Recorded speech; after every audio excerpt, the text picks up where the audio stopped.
Il est 6h30 et déjà une file de véhicules se forme dans le village de Viry. Située à quelques kilomètres de la Suisse, la commune frontalière est au cœur d'un débat depuis plusieurs années concernant l'implantation d'un échangeur autoroutier. Le Grand Conseil genevois vient de se prononcer sur la question en votant contre le projet. Pour le maire de Viry, élu en 2020 avec comme principale promesse de campagne l'abandon de cet équipement, ce soutien est plus que bienvenu. C'est important pour deux choses. La première, le respect, territorial. Chacun a sa politique à l'intérieur de sa propre nation. Cette décision montre que nous vivons tous dans le même bassin de vie. Vous avez une métropole et vous avez globalement ensuite, une banlieue, mais en tout cas un arrière-pays à cette métropole.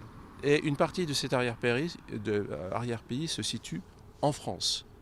Ce n'est pas parce qu'elle se situe en France voisine que vous devez avoir deux politiques du transport différentes. Le vote suisse fait notamment suite à une pétition transfrontalière lancée par les Verts de Genève, ayant réuni près de 2700 signatures. L'objectif est donc de miser sur la mobilité durable dans les deux pays, puisque le village de Soral, situé de l'autre côté de la frontière, est lui aussi étouffé par le trafic pendulaire. On a une gare qui est désaffectée depuis plusieurs dizaines d'années. Ça offrirait une très bonne alternative de pouvoir connecter toute la ligne du Pied du Salève au Léman Express pour pouvoir se rendre à Genève et dans la Haute-Savoie. Développer les transports publics aussi de proximité pour pouvoir les desservir, les villages. Il y a énormément de gens qui notamment vont sur Genève en tant que frontaliers, mais pas uniquement.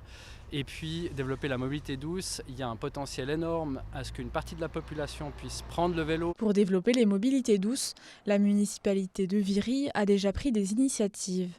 En 2018, elle a créé un parking P+R afin d'encourager le bus et le covoiturage. Mais pour les riverains, ces mesures sont insuffisantes pour enclencher un véritable changement.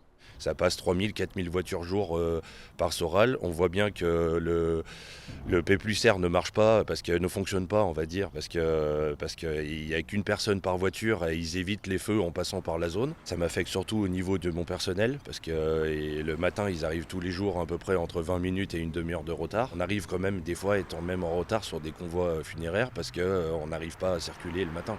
Pour l'équipe municipale, la prochaine étape dans ce dossier est donc la réhabilitation de la gare de Viry, désaffectée depuis de nombreuses années. Un projet au long cours qui nécessiterait de gros travaux et surtout le feu vert de la région et de la SNCF.